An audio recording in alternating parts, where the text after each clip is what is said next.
A couple of years ago, the YouTuber Lockpicking Lawyer posted this video, and I wasn't the only one to notice. In this clip, he used a 433 megahertz remote to disable a SimpliSafe system. This simple gadget works on the same frequency as the SimpliSafe and jams the signal from the base station to the sensor.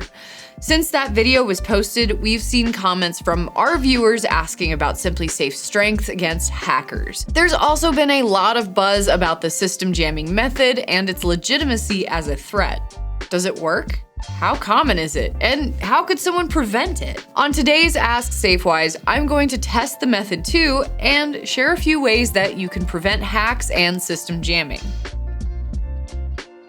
Your security system and all of its sensors use radio waves to communicate. When you send a strong enough signal on that same frequency, it can interrupt that communication. This could, in theory, allow someone to trigger a sensor without setting off the alarm. So, just like Lockpicking Lawyer, I bought a cheap 433 megahertz remote online and held it up to my SimpliSafe base station while it was armed, and nothing. So, I tried it next to a sensor while the system was armed, and nothing again. Now, I'm not an engineer, a computer scientist, or a lockpicking lawyer, so I'm not too surprised this didn't work for me. Working with radio signals takes a bit of knowledge and training to do successfully, which makes me skeptical about this kind of attack in the first place. Anyone who tries to get into your home this way clearly knows what they're doing and has planned for it far in advance. The technical nature of this whole process would make this kind of attack pretty rare. Most burglaries are crimes of opportunity and use brute force methods that can be detected with an armed security system and sensors in the right place. So, does this mean SimpliSafe is hacker-proof? No. But does it mean that anyone can point a car remote at your security system and get in? Definitely not. If you're still worried about hacking and signal jamming, we have a few tips directly from SimpliSafe as well as a few of our own to share with you. Number 1, change your security system PIN and Wi-Fi passwords regularly. If you share a password or PIN with someone outside of your household, change it once they're done.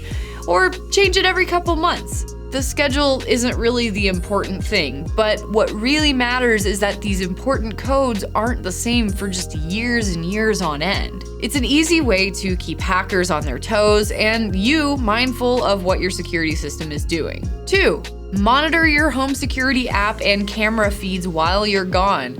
Ignoring warnings and signs from your security system app can be a big mistake. If a sensor goes off or your system alarm sounds, investigate it. And if it's a false alarm, learn what triggered it and try to fix the issue. 3, take note of suspicious or unidentified people and equipment near your home. Note the date, time, and location. And if you have two-way audio on an outdoor camera, let them know they're being watched. 4, skip the branded sign. The yard sign that comes with your security system lets burglars know you're on to them. But a simple Google search for your system can tell intruders what you're working with.